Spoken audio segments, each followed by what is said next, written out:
ओम श्री परमात्मने नमः। ओम श्री कृष्णाय नमो नमः। पौष मास महात्म्य अध्याय 8 की कथा सुनेंगे आज। सूत जी कहने लगे, हे तपोधन, भगवान विष्णु और श्री कृष्ण जी के ये वचन सुनकर नारद जी अत्यंत प्रसन्न हुए, परंतु फिर भी प्रश्न करने लगे वे। नारद जी कहने लगे, हे प्रभु, रुक्मणी नाथ जब बैकुंठ को चले गए फिर क्या हुआ, वह सब कृपा करके आप मुझसे कहिए। हरि का वरदान सबके लिए हितकारक है। ऐसे प्रश्न से प्रसन्न होकर श्री नारायण भगवान जगत को आनंद देने के लिए नारद जी से ये वचन बोले। श्री नारायण जी कहने लगे, हे नारद, जब रुक्मणी नाथ भगवान श्री कृष्ण बैकुंठ को चले गए तब उन्होंने अधिक मास को अपने धाम में अपने पास बसाया। वहां बैकुंठ में बसकर अधिक मास अत्यंत आनंद करने लगा और भगवान के साथ क्रीड़ा करने लगा। श्री कृष्ण ने मन से प्रसन्न होकर मलमास को 12 मासों में सबसे श्रेष्ठ कर दिया और सबका प्रिय बना दिया। इस प्रकार भक्त वत्सल भगवान युधिष्ठिर और द्रौपदी को कृपा से देखते हुए अर्जुन से इस प्रकार बोले।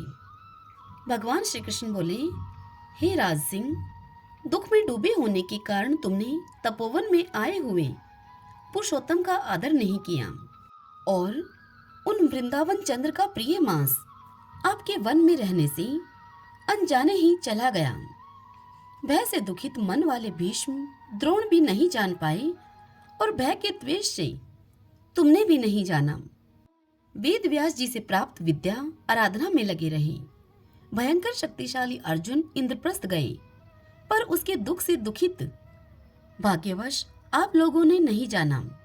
अतः अब क्या करना चाहिए? मनुष्य को प्रारब्ध भोग अवश्य भोगना पड़ता है। मनुष्य प्रारब्ध से ही सुख, दुख, भय और आनंद को प्राप्त होता है। अतः सदा भाग्य पर ही भरोसा रखो। हे महाराज युधिष्ठिर, अब आपके दुख का दूसरा कारण कहता हूँ। इतिहास प्रसिद्ध इस कथा को अच्छी तरह श्रवण करो।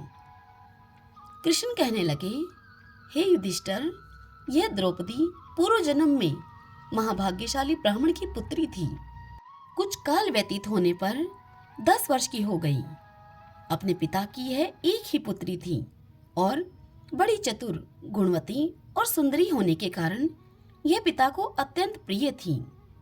यह पड़ोसिन सखियों का सुख देखकर पुत्र पौत्र की इच्छा करने लगी और विचार करने लगी कि ऐसे मेरे भी अच्छे गुण और भाग्य वाले भर्ता और सुख देने वाले श्रेष्ठ पुत्र किस तरह उत्पन्न हों। परंतु प्रारब्ध ने तो पहले ही नाश कर दिया। क्या करूं? क्या किसी मुनि के पास जाऊं या फिर किसी तीर्थ में जाकर वहां पर रहूं? मेरा भाग्य कैसा सो गया है कि कोई भर्ता मेरी इच्छा ही नहीं करता है। बड़े आश्चर्य की बात है कि मेरे भाग्य से मेरा पंडित पिता भी मूढ़ हो गया है। विवाह काल प्राप्त होने पर भी मेरे जैसे मेरी जोड़ी के वर को मुझे नहीं सौंपता। मालिक के दुख की पीड़ा तथा कुमारी में स्वामी का सुख जैसा मेरी सखियां जानती हैं, वह मैं नहीं जानती। ऐसे आकुल तथा व्याकुल वाले मनोरथ की चिंता से मेरी भाग्यवती माता पहले कैसे मर गई। शोक और मोह की तरंगों से पीड़ित कन्या का पिता, यह मेधावी ऋषिराज भी पृथ्वी में विचरने लगा, परंतु कन्यादान के निमित्त जोड़ी का वर ढूंढने पर भी नहीं मिलने से अपने मनोरथ में वह निराश हो गया। पुत्री के और उसके अपने दुर्भाग्य से टूटा संकल्प का पिंजरा होने से उसको महादारुण ज्वर हो गया।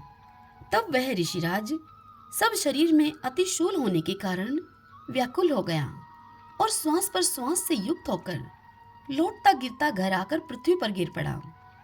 जैसे मदिरापान करने की मूर्छा को प्राप्त हो जाता है मनुष्य, ठीक वैसे ही तत्पश्चात उसने अपनी पुत्री का स्मरण किया।